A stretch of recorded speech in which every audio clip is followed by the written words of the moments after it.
Welcome to Cord Cutting This Week, the podcast, episode 19, recorded October 3rd, 2019. This is the show where we break down some of the biggest stories happening in the world of cord cutting from the past week and give you our thoughts on them. If you would like to learn more about these stories, make sure to check out the show notes down below. I put a link to each story we're going to talk about today in the order we talk about them.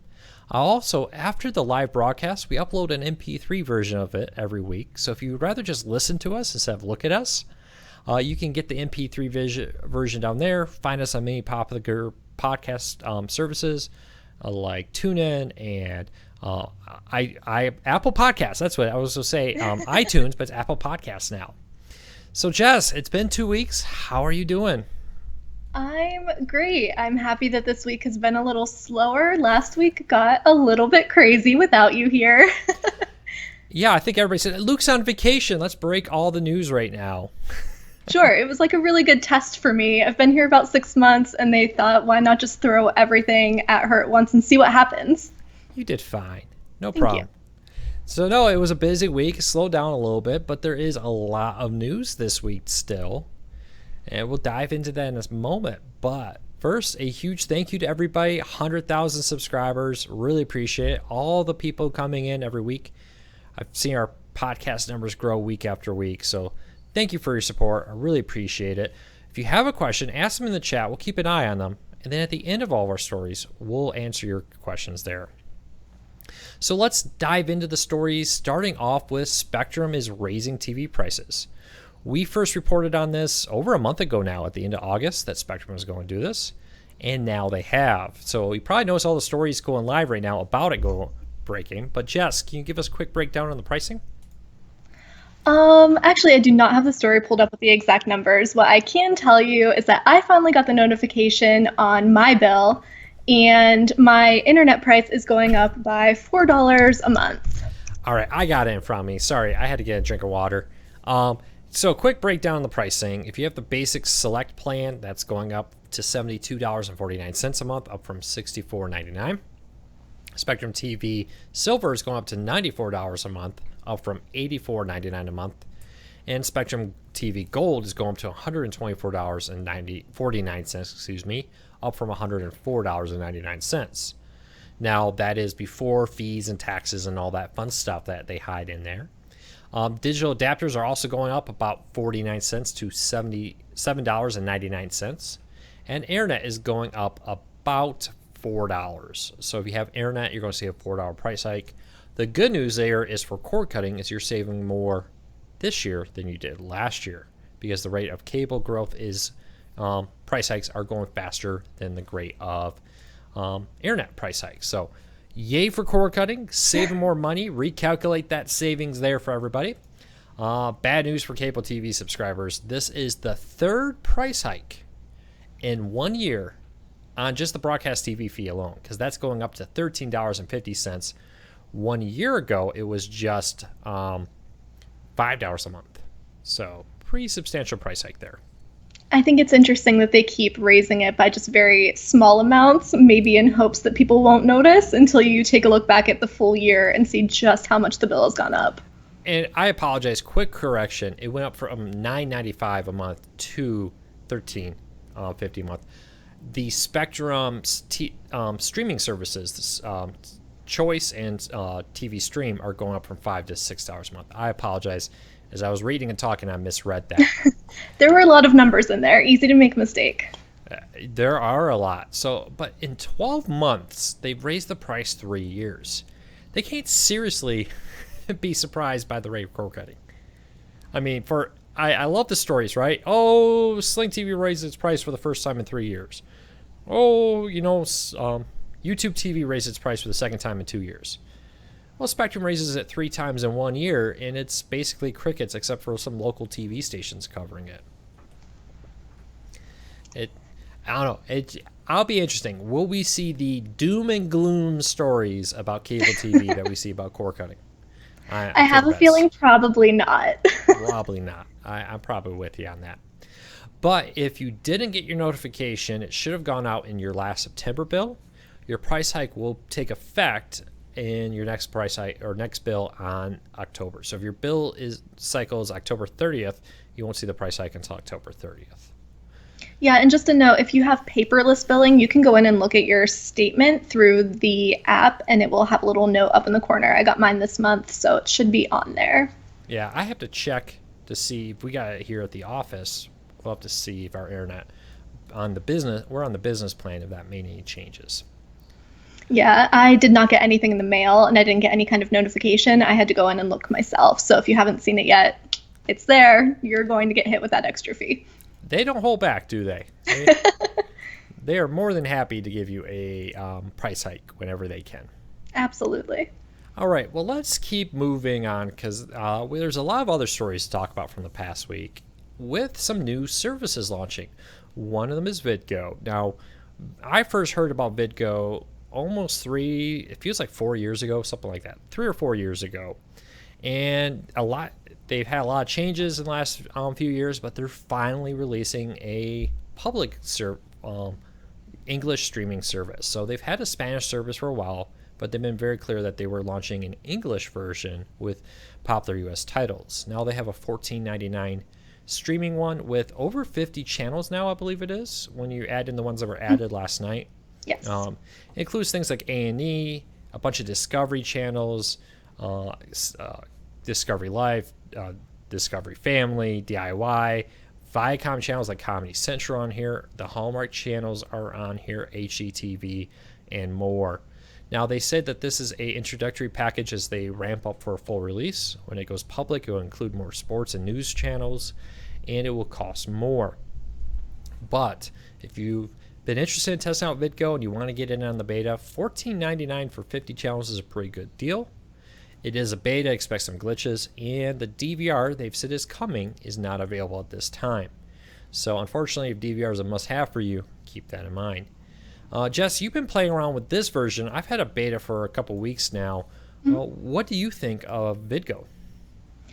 I do have to say I did not have a great experience on the website. So if you are interested in Vidgo, I definitely recommend looking at the app instead of the website. It's just laid out very, very nicely on the app. The grid guide is great, and they have that feature where you can watch with other people and chat while you're watching. That's one of my favorite features. I think it's really cool. So yeah, so far I'm having a good experience with Vidgo. I'm doing a little free trial, but I don't know, I might just have to keep it for only $15. It's not bad. Yeah, $15 is a good price, to be honest with you. And it really does make it worthwhile to look at Vidgo as an option, especially if you're looking for these channels.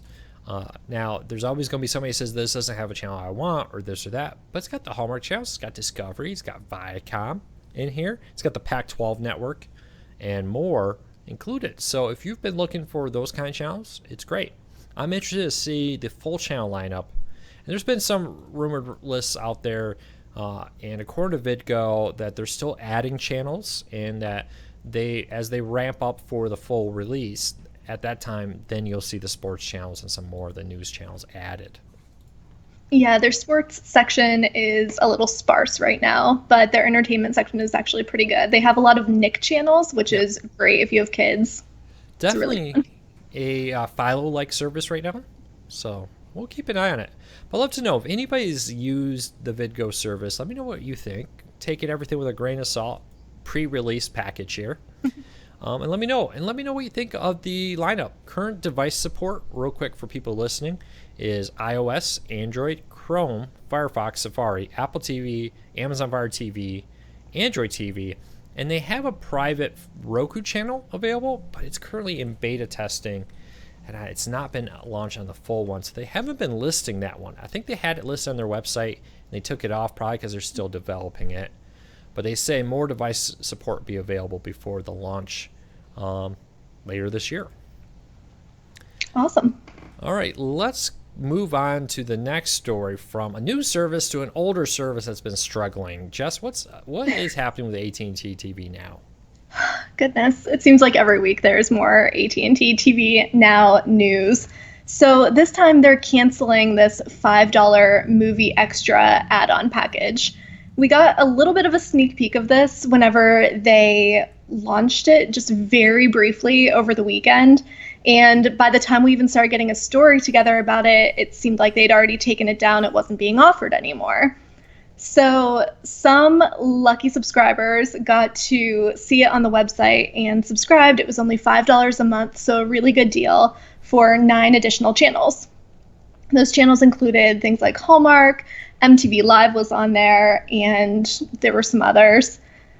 So the add-on was pretty quickly removed from the AT&T TV Now lineup. So they have canceled the add-on, but the good news for those who wanted it is that you will be refunded your $5 that you paid to get this add-on that's no longer available. So the question here is, did AT&T just get confused? Because this movie add-on used to be available on DirecTV, but was not available on DirecTV Now. So now that they've switched and rebranded, did they accidentally make it available on AT&T TV Now when they meant to make it available on AT&T TV? Yeah, this is rather strange because they offered it. And then even after it was gone, many of our readers said, oh, I chatted with support, and they added it. So it worked. It was all there. People were able to watch these channels. And then they yanked them off of there, and they refunded people their $5. And one reader said, a chat agent, take this as a grain of salt, chat agents often say things I find just to get you off the phone, said that this was offered prematurely.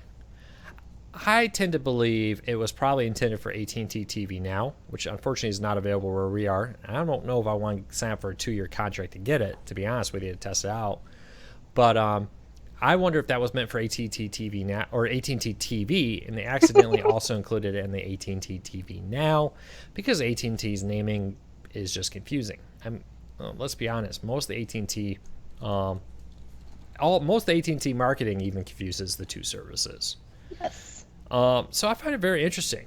I mean, let's just talk about the confusion real quick between the two services that continues. One of the things I noticed is, remember how Uverse TV was mostly removed from the AT&T's website? Yes. And then they rushed and put it back? Well, when you go to AT&T TV or AT&T.com/TV, you want to guess what still has been gone from that page for several weeks now? AT&T TV Now is all but vanished from AT&T's website, at least from their TV section of the website. Now, you can still find it. It's still in different areas. But when you go to their TV-specific launching page, it promotes the AT&T TV, Uverse TV, and DirecTV. That's it. So I find this rather kind of a strange move. I just don't know what to make of AT&T. I don't know what to make of their commitment to AT&T TV Now. I mean, try to find marketing for Watch TV from AT&T. Mm-hmm. Yeah, that's going to be difficult. So I think AT&T is confusing things here. I think they have to. It seems like this has become such a low priority for them that they're making mistakes because they're not putting the resources behind AT&T TV Now that's needed just to maintain it, much less properly grow the service. I don't know, Jess, what do you think? I agree with you. I feel like you said, they're just not investing the resources to make it what it could be, because this is another one like PlayStation Vue where I feel like if they would really put those resources into it, it could be a great streaming service. And I think a lot of people would really like it. I gave it a test. I did a free trial and I liked it a lot. I liked the layout. I liked the video quality. It was great. But it seems like they're just not promoting it. They're not really interested in growing it, building it.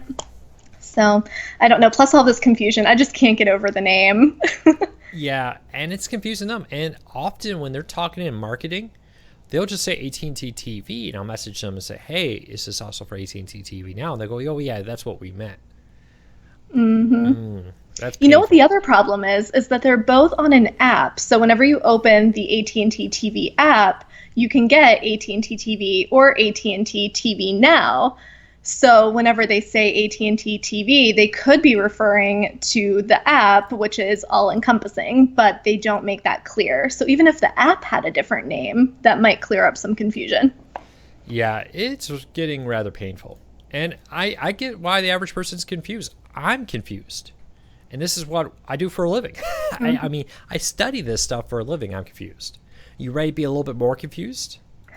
Fine. All right. AT&T's TV Now, mouthful, has emailed grandfathered DVR beta testers who still had access to the 100 hours of storage that they are being downgraded to 20 hours of storage on November 1st.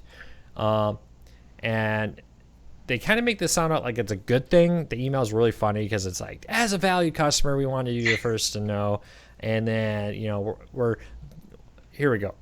You're transitioning back to 20 hours of storage at no extra cost. Yes, thank you for not charging me more for offering less. Your current offer of 100 hours of DVR will no longer be available. And here's where the really confusing part. So if you were part of the initial DVR beta test on DirecTV, now you got 100 hours of DVR. You got to keep it after it rolled out to the public, who only got 20 hours. They promised that there would be an add-on where they would charge you a few extra bucks to get 100 hours. That never happened, and this email basically says that's not happening. Mm-hmm. All right. We don't offer an upgrade to the general public. We're pleased to give you we're able to give you an exclusive access to 100 hours upgrade for $5 a month. But in this, they're saying they're going to give you a $5 credit. Now, some people got that offer. Some people didn't. So some people are being able to, if they want to keep it for an extra $5, get that. If they don't, then they won't be able to get that there. So I don't know.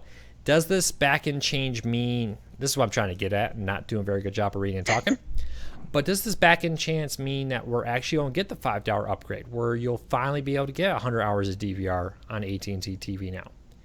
Now, if you are currently at the 20 hours of DVR, no changes are coming your way. But for now, if you have that, you're losing it. So, Confusion City, we'll see what happens November 1st. What do you think of all this, Jess? Yeah, this is a tough one. And a lot of people were, again, on the Facebook page talking about this. I spent a lot of time on the Cord Cutting Tech Support Facebook page seeing what people were talking about. And a lot of people were just saying, what's the point of a grandfathered plan if you're now going to come back and say, just kidding, you don't get any of these things that we promised you after all? And I feel like AT&T is kind of the king of taking away grandfathered plans, exclusive offers. They did offer it for several years. When did DirecTV Now launch, DVR launch? It was over a year ago. So I want to say the beta testing started in late 2017 for the DVR. But don't count me on that. Maybe I'm confusing 2016. It was sometime in 2017. I want to say it went public to all. But so you've had over a year and maybe even close to 2 years of having the 100 hours. So at some point you have to understand, if you are a grandfather, they never promised that 100 hours of DVR storage will be for life. I guess is my thoughts on it. Now, it is just a bad look on AT&T because they're just doing so much of this kind of stuff. They're just going out there so often and saying we're offering this or we're doing that. And then when it comes down to it, it just doesn't happen that way. That they're coming here and they're just saying, hey, oh yeah, never mind, we're taking this away, we're doing that, we're doing this. Now, right, here's your $5 movie package. Just kidding. Yeah, it's just a bad look on their part. So I don't know. What do you think, Jess? Yeah, I agree. Like I said, I just feel like they're always giving things, taking them away, changing plans, changing names, rebranding, changing how you can watch things and how much everything costs.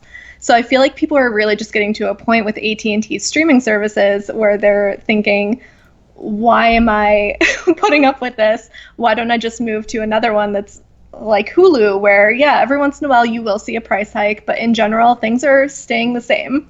And I feel like a lot of people appreciate that staying the same quality. Yeah, I think we beat this topic up a little bit, but I mean, if AT&T is serious, they just need to step up their game on communication. They need to make a decision on what they want to do and stick to it. This constant changing is what's going to kill them, no matter what they do. They need to find a plan and go with it. Yes. Or just walk away from this if they can't make up their mind. I agree. All right, why don't we move on to another news service, Frndly TV, that has officially launched, Jess. Why don't you break this down for us? Yeah, so here's another one. Frndly TV is a family-friendly streaming service, and it is $5.99 a month. So right now, Frndly only has 12 channels, but once again, it's only $5.99 a month. So currently, you can watch Hallmark, Game Show Network, The Weather Channel, that's a big one, Outdoor Channel, Hallmark Movies and Mysteries, Hallmark Drama, Pixel, Light TV, Baby First, QVC, Sportsman Channel, and World Fishing Network, all on Frndly TV. So right now this is available for Roku, Amazon, and Chromecast, as well as on mobile with iOS and Android devices. And Frndly TV, I think, is just kind of a cool one. The CEO said that they set out to make an affordable streaming service that the whole family could watch together. And I think that's exactly what they did. And it seems like our readers are liking it so far. Yeah, I think they kind of hit a sweet spot on two things. The Weather Channel having included, which has been traditionally one of the more difficult channels to get as a cord cutter, and having the Hallmark channels, especially now that we're coming up on all the Hallmark holiday movies that are coming out. To have all the Hallmark channels, plus the Game Show Network, plus the Weather Channel and Outdoor, is a pretty sweet little spot to be in there. And it kind of is this push to get sub $20 packages out there. Is an interesting move on their part. I hope this drives more services to offer similar like stripped down packages. You know, okay, if you're a sports and news fan, this isn't for you. But if you're like my mother-in-law who just has to have her Hallmark channel, $5.99 a month. Now, it is an HD or SD. The HD version is $7.99 a month, but that includes a DVR also. So that's a really, really good deal with this that I hope others emulate. Yeah, definitely. And this is great for us too whenever people ask, and we get this question quite a bit, how can I watch the Hallmark channel? It's really nice to be able to say, well, it's available on these services, or you can only pay $6 a month and get it with Frndly TV. I think it's a really, really good option. And like you said, Hallmark Christmas movie season is coming up. I'm excited. It wasn't that long ago that I think Sling TV was the only Hallmark option to watch the Hallmark channel. And now it's becoming a lot more cord cutting friendly. Hopefully, they'll continue. And if I remember right, a lot of these executives running this service are from Dish and CenturyLink. So it should be, they have the background, they have the experience in this industry. It should be interesting to see how successful they are. Now, you may be saying, Luke, we knew this service was live. They did do a soft launch about a month ago now, actually, that we broke the news on. And now, though, they just this week made it official that the service is now officially available to everybody as a full launch. And the Weather Channel even released a statement in support of the launch, because I noticed people were wondering, is this legitimate? Is it not? Well, according to the Weather Channel, they're legitimate. So that kind of, to me, that settles that big part of that. Absolutely. Have you heard anything about them adding more channels? Do you know if there's any plan for that to happen? I'm sure they would love to. The problem with adding channels is I think the same one Philo has. If you want to add channels for them, typically you have to add all the channels. You want Viacom, they want you to have all the Viacom channels. You want Discovery, they want you to have all the Discovery channels, etc. So that's the big problem with adding more channels to this. I wouldn't be surprised. I'm waiting for somebody like Viacom, which maybe is a little less likely now that they're owned by, or now that they're merging, I should say not owned by, but merging with CBS. Maybe Discovery. They've long talked about launching their own streaming service when the time's right, where Discovery just says, hey, $5.99, get all the Discovery channels. How far away are we from that? Now, it's not necessarily a la carte TV, right? Because a la carte TV would be, I want the Learning Channel and I want Discovery, Right. but I don't want all the other Discovery channels. But it's a huge step in that direction where we're saying, I just want the Viacom channels, I just want the Disney channels, I just want whatever. Fingers crossed that happens. Yeah, it seems like we're getting there, especially now with Disney Plus launching. A lot of people have been talking about that. If you want Disney channels, you know where to go. Yeah. Now, I've been a big advocate that a la carte's going to come, but the first versions of a la carte would be like Spectrum's choice service, where it's like, hey, you pay us this rate, you pick 10 channels from a list, and there you go. I'm kind of leaning towards that the first version of a la carte may be like we just talked about, where it's like Viacom sells direct and Discovery sells direct as a bundle. I do think we're not close to being able to say, I just want like the Big Ten Network, ESPN, and the Disney Channel. While unfortunately Disney owns a ton of other channels, they also want you to subscribe to. Yeah, we talked about that a little bit in our last podcast about why it's so difficult to make those deals. And it's because a lot of the smaller networks then would not be able to exist anymore because the demand just wouldn't be there. Yeah. So it'll be interesting to see. I'm rooting for Frndly. I'm rooting for Vidgo. I'm rooting for AT&T TV now. I hope they get their stuff together.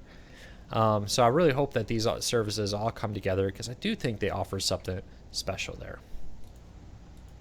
All right. Should we keep going, or do you have anything you want to add, Jess? No, I'm good. Let's keep going. All right. DirecTV is considering ending exclusive rights with the NFL Sunday Ticket. So we knew earlier this year that the NFL had rights to to buy out the last year of their NFL Sunday Ticket deal, which allows DirecTV to sell out-of-market games exclusively to DirecTV customers. Well, that contract is up in 2020 after the 2021-2022 season, and when that comes, according to AT&T, or rumors or sources inside AT&T, will say, they don't intend to bid to renew that deal. The NFL has made it clear that they want this to become a cord-cutting friendly service. According to reports, they've talked to both Amazon and Google's YouTube about possibly getting streaming rights back when they were considering buying out the contract a year early. It now looks to be, according to reports, that won't take the early buyout. They will go through the 2021-2022 season. So this could be good news for cord cutters. This could be one of the final stumbling blocks for some cord cutters who want out-of-market NFL games. Yes, there are ways to do that right now. If you can prove that you live in an area where DirecTV is not an option, or you're a student, you could get it without. But the vast majority of Americans are prevented by that, and they do need to go and pay for the streaming version of DirecTV with that. The satellite version of DirecTV to get NFL Sunday Ticket. So I think this is going to be great. I wondered, though, about how big this is. I haven't heard numbers in a long time about how many people really subscribe to Sunday Ticket. I wonder how many people are really holding on to DirecTV just for the Sunday Ticket. I don't know, Jess, what are your impressions? Yeah, it's interesting. So I wrote this story the other day, and in it, I'm looking at it right now to get this number right. Sources say that the number is around 2 million. But again, like you said, that's only an estimate. I don't think that they're giving out exact numbers, and there's probably a good reason for that. But one really interesting thing that I thought while I was doing this story is that they said that the amount of money that they bring in from subscribers to NFL Sunday Ticket does not cover the fee that they have to pay for the exclusive rights. So if you're looking at it from just a financial standpoint, yeah, it absolutely makes sense for them to drop Sunday Ticket because it just isn't worth it for them financially. They're not bringing in enough money to make it profitable for them.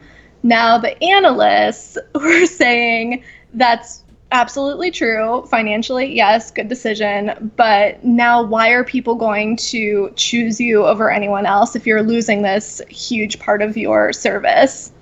What's the draw? I mean, if they only have 2 million subscribers, let me see how many. That's a fraction of their subscriber numbers, even with the drop there. So with all the losses, they've said they're losing. Let me go back to 2018. So they're predicting they'll lose. DirecTV now has now lost this. All this. Okay, here's the problem DirecTV has.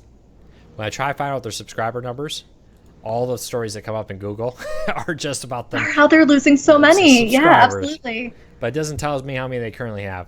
And I had the same problem when I was trying to look up something about DirecTV just a minute ago. I started searching for it, and every news story was just saying AT&T TV now losing subscribers. I think I got a rough way to get this. Here we go. Here, DirecTV. I also want to say that this 2 million number is just what analysts are thinking that this number might be, so it's probably not accurate, but to the best of our knowledge. Yeah, but I want to say they had somewhere around 15 to 20 million subscribers. So that would mean, okay, here we go. Total number of subscribers with AT&T TV, DirecTV, and Uverse TV is 22 million, according to, I believe this was Fierce Video. Let me go to the story. And when was this published? This was published in May of this year. So 22 million earlier this year. 2 million of that is a relatively small number. Let's be honest. If for AT&T to say we're losing money on this, 2 million people, goodbye. That still leaves us 20 million subscribers, and we're not losing money on Sunday Ticket anymore. Sure, and if they do lose Sunday Ticket, that doesn't necessarily mean that all of those 2 million subscribers will leave. That might not be a deal breaker for everybody. Yeah. No, but I bet a good chunk of them would if it meant they were moving over to some other service. Now, who else would get it? Now, NFL wants it to be national. That really only leaves Dish because Comcast and Spectrum, all of them are big, but they're not nationwide. They don't compete in the similar markets. So this does make it very likely that the rumors of a NFL Sunday Ticket on Amazon or YouTube TV or DAZN, there's another one that's been talking about getting it, could be very real. This could actually happen, that we could see a Amazon Prime NFL Sunday Ticket or a YouTube NFL Sunday Ticket. It wouldn't surprise me at all. I could really see Amazon doing it only because they've been very vocal about this Thursday night football deal that they've got going on. We just wrote about that again this morning, about Amazon showing Thursday night games, and also they're streaming them on Twitch. So it seems like they're really trying to get into sports a little bit more. Yeah, Amazon has made it clear, and so has YouTube, that they intend to get more sports rights and add them. So I hope this happens, because I would love the ability to watch all market NFL games. I'm not paying for DirecTV to do that. Sorry, it's just not happening. So, all right, well, let's keep moving along. Jess, why don't you grab the next story? Yeah, I have a good one. So we've been hearing, we talked at the top of the podcast about Spectrum's internet prices going up, and it's really getting to a point where costs can be prohibitive for a lot of people. But luckily, internet prices aren't going up for everybody. There are still some deals for people who qualify. Some cord cutters who qualify can get deals for internet as low as $9.25 a month. So the reasoning behind this is that the FCC requires internet providers to offer some sort of discounted package for those who qualify. Now, generally, the qualifications are the same across the board, and that is that you qualify for some type of government benefits. So those can include things like SNAP, Medicaid, public housing assistance, National School Lunch Program, or the tribal land programs. Or you just meet a certain income threshold, and you can prove that in a number of ways. They each have their own specific qualifications for proving income. Like I said, the FCC requires all internet providers to offer this. So you can find these deals at places including Verizon, Comcast, AT&T, Spectrum, Cox, and also directly through the FCC. Now, because each one of these providers has their own unique qualifications and application process that you have to go through, we have all the details on the website. I won't go through them now. It would take 3.5 hours, but they are all linked on cordcuttersnews.com with the link in the show notes. So if you meet any of these qualifications, definitely go over and take a look. The process for applying is pretty simple in most cases, and you can get a really, really good deal. Yeah, you know, a lot of people were panning this, like, oh, you're only getting 18 to 30 down internet. Okay, it's not blazing fast. If you're a gamer, you're going to be like, oh, that's not fast enough for me. But honestly, I cut the cord with a slower internet speed than that and was able to do it.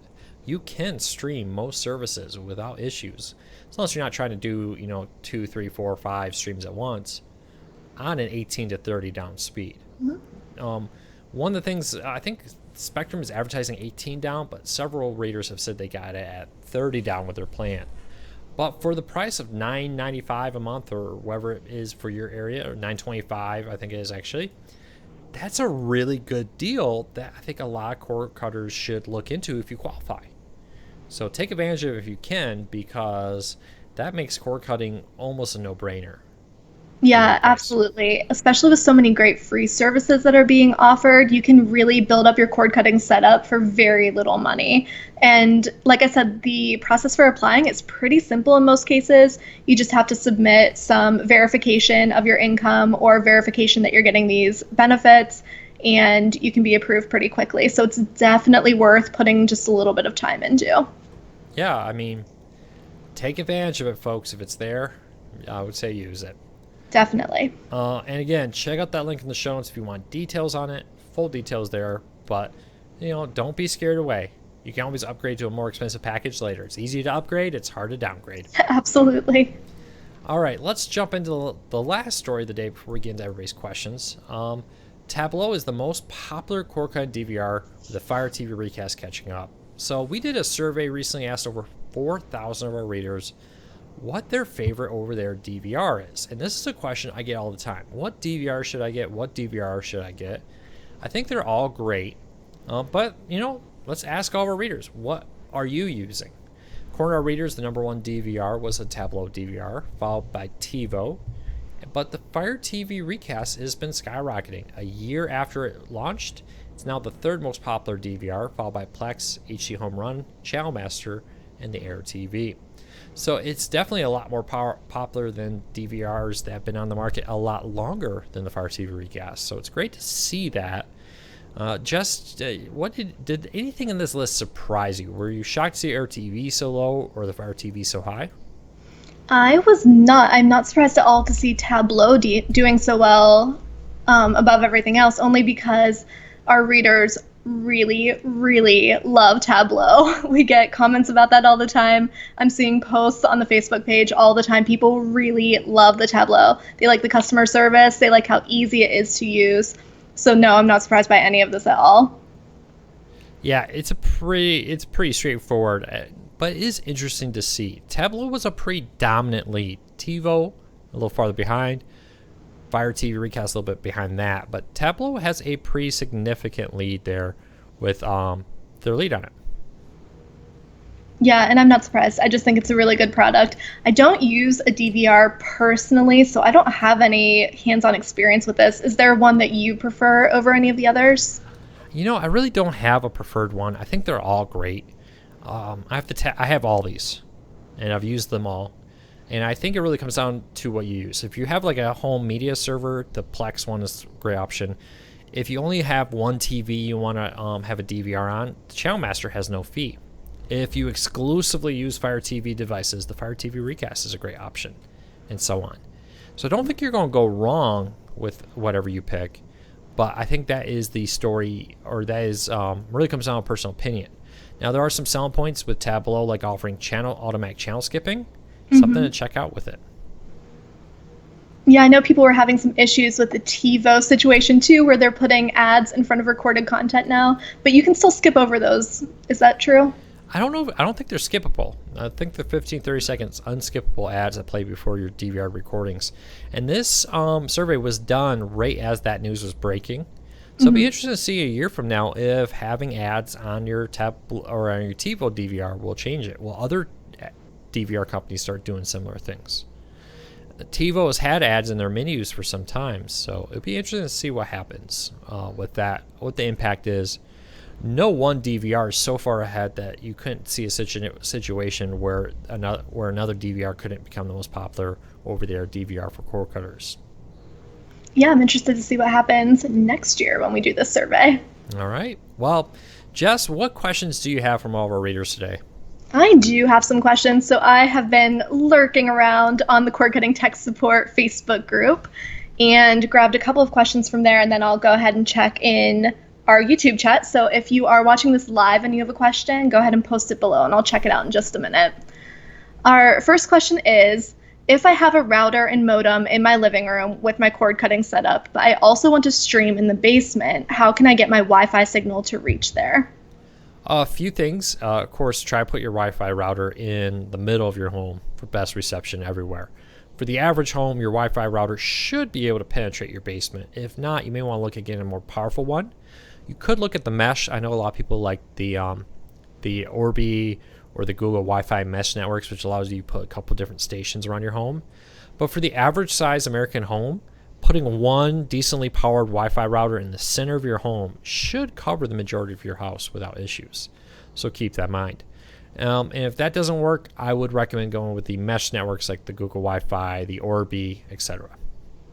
Do you think that Wi-Fi extenders work, or are they not worth the price? They do work, but they can be a little bit more pain than they're worth. At that point, I would almost just recommend upgrading, if you have the money, to like a mesh network like the Orbi or the Google Wi-Fi. Extenders happen or work. I'm a little less impressed with the quality of the extenders versus the mesh. I just think the mesh networks do a little bit better job of maintaining connection, having higher speeds, and more. But if you want, a Wi-Fi extender is not a bad idea. I would recommend you get one of the same brand. So if you have a Netgear router, get a Netgear extender. If you have a Linksys, get a Linksys branded extender with that. All right, good advice. Okay, moving on to question 2. I feel like I'm doing an interview, and I will write this all up later. Question 2 is, will there be a noticeable difference between our current Roku device lineup and the new ones that are being released this month? I believe those start shipping out on the 13th of this month. The big one you'll notice the difference on is the new Roku Ultra is noticeably more powerful, but not dramatically so. With that said, the remote on the new Roku Ultra is worth the money. It's got the programmable buttons. It's got the mute button on it. It's just a much better remote compared to the old Ultra remote. If you're looking to buy a new Roku, I would definitely get the new Roku Ultra if you're looking to get an Ultra versus maybe saving a little bit of money on an older Ultra. But if you have one now, I would say if you're happy with it, there's not necessarily a reason to go upgrade. Keep that in mind. Past that, there's a few differences. There's some new models. The Express is the same power and everything, same pricing. They just made it a little bit smaller. It uses a little bit less power, so you can charge it off of the USB ports on more TVs. And they also added a new Roku LT version, which is basically the 2018 Roku Ultra with some features ripped off. And you're now able to go and you're now able to get it for about $20 cheaper. I had to go look at that price as I was talking. And it has fewer, it doesn't have the USB port on it. It doesn't have the Find My Remote feature, but it is still a very powerful device for the price. All right. And our last question from Facebook is, where can I stream anime? There's 2 big streaming services that focus on anime, but there are other ones out there I'll get into in a moment. The Funimation and what was it? Crackle? Not Crackle. Crunchyroll. Thank you. I blanked out on the name for a moment. Crunchyroll is owned by AT&T now. Funimation's owned by Sony, and they both have massive catalogs of anime. But a lot of other services have jumped into it. Tubi's been adding a lot of anime for free. Hulu and Netflix have been fighting over anime recently, adding a lot of anime content to their lineup that I would say is definitely worth checking out. So see what you have out there. If you have Netflix, Hulu, Amazon, check out their anime content. And if that doesn't do enough for you, check out Crunchyroll and check out Funimation. Also, Tamara just wrote a story about Funimation acquiring some new content, so they are definitely one to check out right now. Definitely, and it's really great. They both offer free trials, so test it out. And there definitely are different catalogs on each one. I know Funimation lets you kind of see what's on their catalog before you pay. I think Crunchyroll does the same, but you may want to see like, hey, which one has the creators, the studios I want to have access to. All right, I am just checking through our chat on YouTube to see if there are any other questions. Aaron wants to know if Disney will add more TV shows to buy online. The more TV shows they offer out to retailers, it will be more likely to buy TV shows. I'm a little confused about that one. Disney will add more TV shows to buy online. I'm assuming they mean that through services like Amazon, iTunes, and more, make more movies and TV shows available for sale. And they have been getting a lot better about that. They've been adding more and more content recently. So the vast majority of Disney movies and TV shows are now available for streaming over on through movie rentals and purchases on iTunes and Amazon and Vudu and more. And you'll appreciate this question. Somebody asked, do I need a PlayStation to watch PlayStation View? No, you don't. But you would think that with the name. It is available on Roku, Fire TV, Apple TV, and more out there along with mobile devices like Android and iOS. So check that out. But no, you do not need a PlayStation for PlayStation Vue. Good question, though, and we talk about that all the time. Terrible name choice, but PlayStation is still a good streaming service. Definitely. All right, that's Jess. all. Well, go ahead. Nope, that's it. Those are all my questions. My question for you is, what are you watching this week? Well, to be honest, I have been so busy that I have not gotten a chance to watch TV lately, so I don't have a great recommendation, but I do have one for this weekend coming up. I am planning on spending a lot of time on my couch watching movies, and I noticed today on Vudu that Star Wars is on sale. So they are $15 for some of the Star Wars movies, or $80 for a set of 6 of them, which is a great deal. And also Transformers is on sale, $35 for a set of 6 Transformers movies. Pretty good deal right there. With the soon-to-be Breaking Bad movie coming out, I'm going to recommend Breaking Bad. I saw it was trending on Netflix while I was on vacation. I grabbed a few episodes for the trip, and was memory lane time. They did even add in a little voiceover at the very end of the final episode when Jesse is driving away, and to kind of tie in the end of the series to the new movie. So it'll be very interesting to see the new movie. When that comes out, I'll watch it. What's the release date on that? Do you know off the top of your head? I want to say it's the 13th, but I am not sure if I'm getting that confused with something else. I was going to say it's next week. I was pretty sure. Tamara and I were just talking about this while you were gone. We are both very excited about this movie, and she just wrote another post. They added the trailer for the movie to the end of the last episode on Netflix. There you go. There's another one that another change to it. So go check that out over at Netflix if you want to binge watch it, be all ready for the movie. I think if you start this moment and just don't stop running episodes, you may have it finished in time for the movie release here in a little over a week from now. October 11th is the release date. There we go. All right, so that's it for today. Thank you so much, everybody, for watching. Thanks for hanging in here as I was on vacation last week. Back to our normal schedule. Thursdays, 1 p.m. Eastern now. So hit that subscribe button. Hit that thumbs up here on YouTube. Subscribe to us on your favorite streaming player. Just search for the Cord Cutting This Week podcast. And we'll see you back here tomorrow for our Cord Cutting Today daily recap of all the biggest stories happening in the world of cord cutting. So thanks for your support. Take care, everybody. We'll be back tomorrow.